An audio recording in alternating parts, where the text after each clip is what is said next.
So, as I mentioned at the beginning, I am an anthropologist, and I've spent quite a long time, specifically within the crypto world and in Ethereum, hanging out, building things, doing things. We made a thing called Circles UPI many years ago, which yesterday I think Martin was talking about in his panel with Vitalik. With Ella and many other people, we set up a cooperative to run a pilot in Berlin for like 2-3 years, and we got a lot of experiences from there. And a lot of it was around this idea of trust and building trust at a local level in order to bootstrap a local economy. And so that wormhole, and also like witnessing Ethereum's politics develop, led me to think a bit deeper about what it means to do something like Circles, and how to bring sort of this type of alternative local economies into being. Mainly because, so the premise of Circles was that everyone, when you join, you get the amount of tokens that gets minted every day. It gets, now it's 1 Circle token per hour. And so the idea is that everyone, can begin at least the exercise of what it would be like to issue money. Of course, we can talk about what issuance means, but in general, the idea is that we can take away the power or claim the power away from states into having a way to issue money together as a community of people. And so that requires a lot of trust, right? But then doing that on top of Ethereum meant that you have a system that is trying to decentralize monetary issuance to everyone, but it's built on a system that is increasingly becoming centralized. So that led me to analyze the Ethereum ecosystem and sort of centralizing tendencies within it. And that's how we got to TEEs. Now, what are TEEs? So the T stands for trust. So trusted execution environments are an isolated processing environment in which applications can be securely executed irrespective of the rest of the system. So you can think about it as a mixture of a physical chip with software that runs inside a specific machine. And it could be x86 or any type of architecture, but effectively it is a proprietary system that is mostly produced by Intel.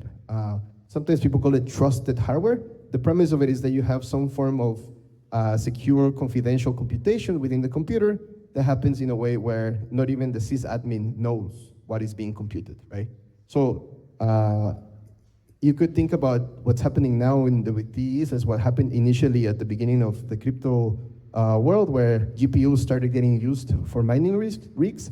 Now TEs are being sort of proposed by many of the sort of Ethereum intellectual classes, I like to call them, as a way to re-decentralize Ethereum. So the idea is that by having TEs within the block production process of Ethereum, you could have an encrypted mempool, which is just an encrypted pool of transactions where no one can front run you. No one can order transactions in such a way where you're being basically extracted out of higher gas fees. No? So the question of MEV, you had an MEV day, I don't need to explain what that is to you, but just for those of you who are not there, the idea of this type of proposals is to find a different architecture on which to re-decentralize Ethereum. Flashbots is working on this through the Suave proposal, which I'll get into later, but there are other examples of TEs that are not, closed source. So Keystone is one of them, it's based on a RISC-V architecture.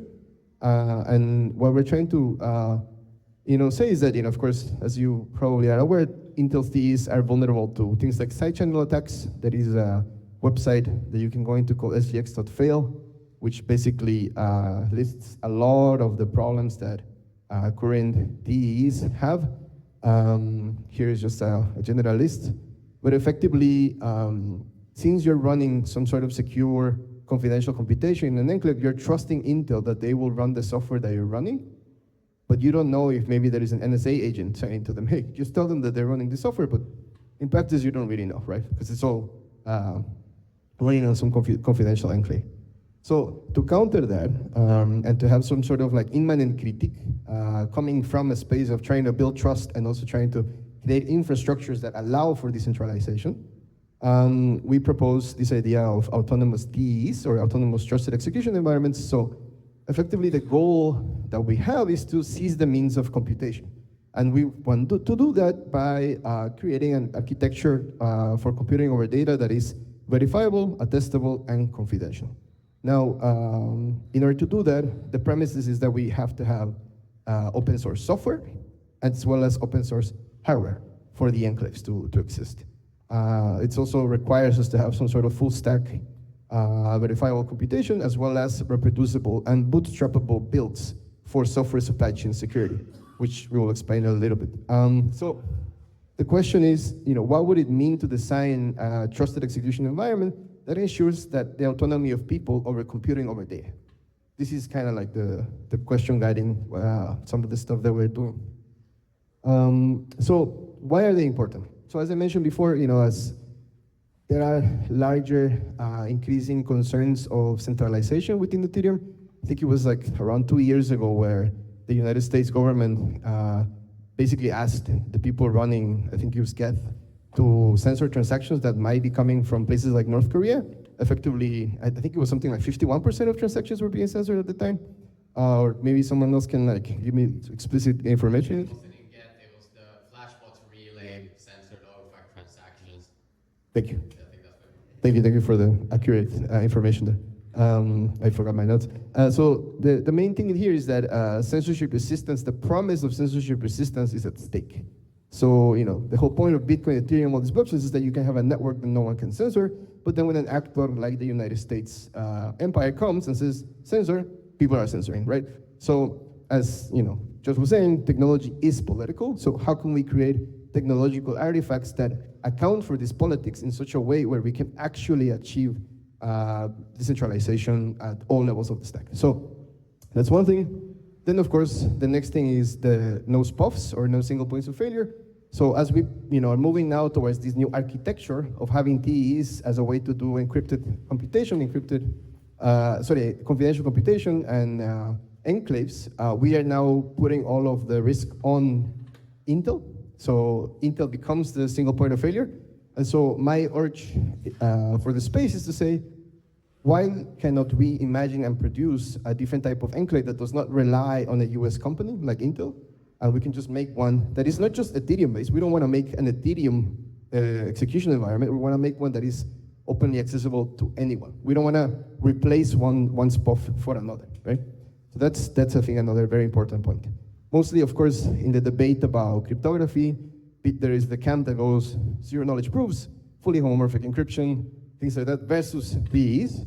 I think we need to have a more nuanced debate about what are our options. And I think, at least for us, the proposal for autonomous TEs is a way to say, we can have what we want, which is effective computation that is confidential and that it's efficient, but that it's also open source. So we don't have to rely on Intel. Our poetic technology here is to imagine a world where we can have confidential computation without Intel. And of course, that it's auditable by the community. Now, here I will ask David to come and have a little bit of a ping pong with me. So we have so far outlined what we call an autonomous TE manifesto. If you're interested in it, come talk to us afterwards and we can share it with you. So, we haven't published it yet, but we're gonna publish it soon, about the vision about what all the layers of the stack have to have in order for this to become a reality. So the first thing is having formal verification. Would you like to explain what formal verification is for the non-technical audiences? I think I would want to explain what formal verification is. It's because it's actually not that related to the current state of the things. I would probably start from a bit different direction. It's I want to expand on the idea that was also pointed out